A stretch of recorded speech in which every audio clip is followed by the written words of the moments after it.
बहुत ही दर्दनाक हादसा हुआ है लाल किले में। जिन लोगों ने मारा जो अपराधी हैं और जो लोग मरे जिनका कोई कसूर भी नहीं था, जो विक्टिम्स बनते हैं, क्या इन दोनों के बीच में भी कोई कार्मिक टाइज होते हैं? कभी कभी हाँ, बिल्कुल होते हैं। जो ऐसी डिस्ट्रक्टिव सोल्स होती हैं, वायलेंट सोल्स होती हैं, तो ये पनिशमेंट फेज में जाते हैं या हीलिंग में, या फिर से इनको चॉइस मिलती है कि आपको कैसा जीवन लेना है? देखो, चॉइस तो एकदम से नहीं मिलती। जघन्य कृत्य करके गए, इतनी डेंस नेगेटिविटी फैला कर गए हैं।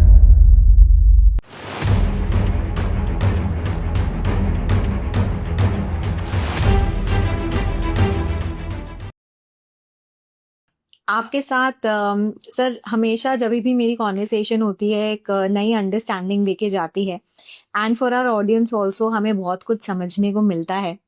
आज हम जिस टॉपिक पे बात करेंगे वो भी उसे भी समझने की बहुत ज़रूरत है, and it's a sensitive topic also.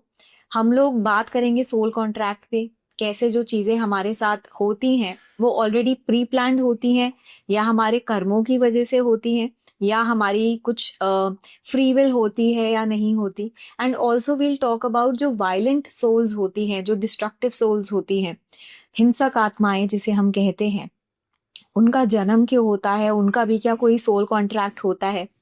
तो इस पे आज हम आपसे समझेंगे सर। तो सबसे पहले हम स्टार्ट करते हैं, बिकॉज अभी बहुत ही दर्दनाक हादसा हुआ है लाल किले में। तो मैं आपसे ये जानना चाहती हूँ, ये जो डिस्ट्रक्टिव सोल्स होती हैं, हिंसक आत्माएं होती हैं, जो नेगेटिव चीजें ही हमेशा करती हैं, उनका पहली बात है जन्म ही क्यों होता है? क्या ये कोई हायर स्पिरिचुअल रीजन है इसके पीछे, या उनका कोई पास्ट लाइफ कार्मिक पैटर्न ऐसा है कि वो ऐसे जन्म लेते हैं? ये बड़ा सेंसिटिव टॉपिक है, फिर भी मैं जितना एक्सप्लेन कर सकता हूँ। देखो, इसमें सबसे पहली बात को समझना जरूरी है। जैसे अभी हम इस व्यक्ति की बात कर रहे हैं जिसने खुद को, अपने आप को मार डाला और सारे बाकी सबको भी, कितने सारे लोगों को साथ में मार डाला जी। ऐसे सोल, ऐसी आत्मा। अब उसने उससे एक दिन पहले इंटरव्यू में रिकॉर्ड करके Correct. आपने सभी ने देखा है बिल्कुल।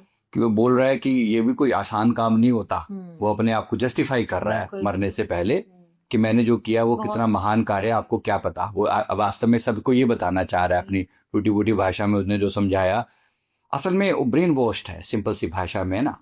बात ये कि इस केस में तो हमें दिख रहा है किसने ब्रेन वॉश किया उसका। जी। किसने ब्रेन वॉश किया? वो जो पीछे उसके आका बैठे हुए हैं, जिन्होंने उसके दिमाग को इस तरीके से कंट्रोल किया और ब्रेन वॉश करके वो क्या गेम खेलना चाह रहे हैं। ये सब सत्ता के पुजारी हैं, इनको पावर चाहिए सीधी भाषा में। अब वो सीधे सीधे मतलब सत्ता नहीं हासिल कर सकते, तो उनको ये पता है कि धर्म के रास्ते से ये करना बहुत आसान है। Exactly. और धर्म खतरे में है, हमारा धर्म विशेष रूप से खतरे में, ऐसा वो बताकर, और उनके लिए वो वर्ड यूज करते हैं जो जिहाद वर्ड यूज करते हैं कि भाई मार डालो, ये कर दो। अब इसके निमित्त, अल्लाह के निमित्त, परमात्मा के निमित्त मार देना किसी को उनके लिए जायज वो ठहरा देते हैं। अब दिमाग में इतना जहर भर दिया, अब उसको केवल वो 72 हुरे दिखाई पड़ रही हैं। बस अगर मैं मरूंगा तो मरने पर स्वर्ग मिलेगा, मतलब, और वो हुरे मिलेंगी, और वो सब के लालच में उसके दिमाग में इतना ज्यादा वो क्रिएट कर दिया है हाइप कि वो उसके लिए कोई फर्क नहीं पड़ता। उसको लगता है यहाँ तो मैं तमाशा कर रहा हूँ, इसको क्या, इतने लोग मर गए, मुझे तो मजा मिल गया ना। Very simple. लेकिन अब जो सवाल ये है कि क्या सच में सारी सोल्स ऐसी होती हैं, या इस तरह की जो अन्य आत्माएं होती हैं जो इस तरह का हिंसक रोल प्ले करती हैं, क्या ये पीछे से लिखवा कर आती हैं? अब देखो, इसका मैं अपने एक एग्जांपल के साथ बताता हूँ। मेरे एक क्लाइंट हैं जो बहुत ही हिंसक प्रवृत्ति की चीजों से गुजर रहे हैं। अच्छा। बहुत एग्रेसिव हैं। अच्छा। उनका ट्रीटमेंट चल रहा है, हो रही हैं चीजें, हम भी अपने लेवल पर हीलिंग भी कर रहे हैं।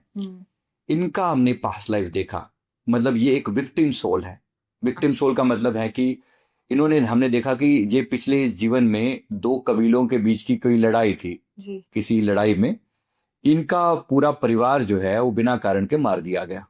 मतलब एक कबीले का दूसरे कबीले से दुश्मनी, उसने अटैक किया और परिवार के सारे लोगों को मार डाला। ये कहीं बाहर था, जब ये वापिस आया तो इसने देखा और इसके मन में इतनी हिंसा है, मैं उनका बदला लूंगा, बदला लूंगा। बदला तो नहीं ले पाया, लेकिन उस आग में, मतलब उस एग्रेशन के साथ वो मर गया। अब वो एग्रेशन वाली आत्मा अब यहाँ पर आई है जी। अब वो जो आत्मा है इस जीवन में आकर वैसे ही बदले की भावना के साथ वो बैठी हुई है। मतलब अनहील्ड ट्रॉमा है उसका खुद का, जी एक ये पॉसिबिलिटी होती है, मैं एग्जाम्पल बता रहा हूँ, एक ये जी पॉसिबिलिटी है। दूसरा, रावण जैसा सोल कॉन्ट्रैक्ट, रावण जैसा, यानी उस केस में क्या होता है कि अब देखो भगवान राम को एक रोल प्ले करना है, जी यानी प्रकृति में एक घटना घटनी है, उस घटना में किसी को एक नेगेटिव रोल प्ले करना है। जी रावण को एक रोल प्ले करना था, रावण के बिना रामायण कंप्लीट नहीं हो सकती, बिल्कुल है ना। अब उसने चुना, उसने अपने आप को पेश किया कि मैं इस नेगेटिव रोल के लिए तैयार हूं। तैयार। अब नेचर ने, घटना तो घटनी है, उसके कारण, रावण के कारण बाकी सब दुष्टों का भी अंत होना है। खाली एक रावण ही थोड़ी था, और दुष्ट भी थे, सबका अंत होना था। जी सबके अंत होने के लिए वो एक निमित्त बना कि मैं पंगा लूंगा, ऐसे करके ऐसे ऐसे घटना घटेगी, और उसमें मारीच का रोल और ये सब आत्माओं का भी अपना एक रोल था। तो इनमें ये आत्माओं ने खुद चूज किया वो रोल। दोनों बातें होती हैं इसमें, मतलब जैसे मैं ऑलरेडी एक नेगेटिव फ्रिक्वेंसी में हूँ, जी है ना, मैं बदले की फ्रिक्वेंसी में हूँ, हम्म फिर प्रकृति ने एक माहौल भी मुझे दिया, ओके है ना, एक माहौल भी दिया इसी टाइप का, और उस माहौल में मेरे साथ बिल्कुल मेरी फ्रिक्वेंसी मैच कर गई, अच्छा कि भाई मैं उसी फ्रिक्वेंसी पे पहले से था और मेरे को वैसा ही माहौल भी मिल गया। तो ये दोनों बातें मिलकर उसने वो अपना उस कॉन्ट्रैक्ट चूज किया, ये चुना कि मैं ऐसा रोल प्ले करूं, मैं ऐसा बन जाऊं। ऐसा भी रोल प्ले करने वाले लोगों की कमी नहीं होती। तीसरा ये भी होता है कि जो ये आकस्मिक घटना भी होती है, मतलब जैसे प्रेजेंट लाइफ की घटना। अभी इस केस में क्या हुआ है, जैसे उदाहरण के लिए यहाँ पर, जी अब इसका ब्रेन वॉश किया गया है इस बंदे का और अन्य बहुत सारे लोगों का। इनके यहाँ पर ये बड़ी कॉमन सी बात बिल्कुल है ना। जो व्यक्ति भी दूसरे पर कंट्रोल करना चाहता है वो सीधे सीधे तरीके से नहीं कर सकता, तो वो ये तरीका अपना रहा है कि इनका ब्रेन वॉश करके इनको किसी ऐसी झूठे दावे के साथ जोड़ दो कि तुम्हारे जीवन का सब, तुम्हारे जीवन में सब खतरा ही खतरा, सब बुरे बुरे लोग हैं, तुम ही अच्छे हो, और तुम जब अपने आप को कुर्बान कर दोगे, तुम अपने आप को, तुम मर जाओगे तो तुम संसार का बहुत बड़ा भला करके जाओगे। जी बचपन से ये बचपन से इनको ट्रेनिंग दी जाती है, ब्रेन वॉश ऐसे किया जाता है। जी अब ये प्रेजेंट लाइफ की घटना भी है, यानी ये भी हो सकता है कि प्रेजेंट का ही सिर्फ इसी जीवन में इन्हें नई घटना क्रिएट की हो। अब इस केस में जो उनके आका हैं जिन्होंने इसका ब्रेन वॉश किया, ये सब गंदे तरीके से कल्प्रिट है। मतलब जब इनका समय आएगा तो इनकी जो सजा मिलेगी, परमात्मा जब इनका हिसाब किताब करेगा तो वो भी बहुत बुरा हिसाब किताब होगा। जी ये सब एक पैटर्न का हिस्सा है।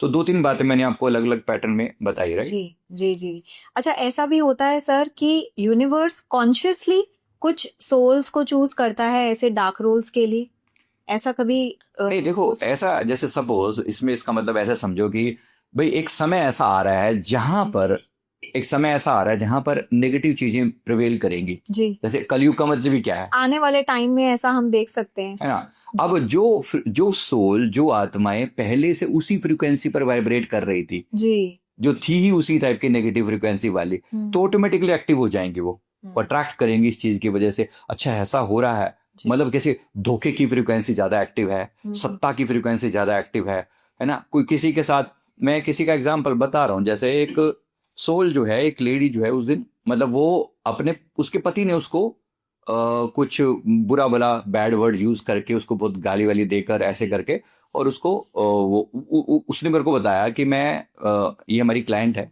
उसने मेरे को बताया कि ऐसे करके मेरे हस्बैंड ने मुझे बहुत एब्यूजिव वर्ड यूज करके मेरे को, तो मैं अपने हस्बैंड के बारे में बहुत उल्टा सीधा नेगेटिव सोच रही थी कि बहुत बुरा आदमी है ये, ऐसा वैसा वैसा वैसा वैसा।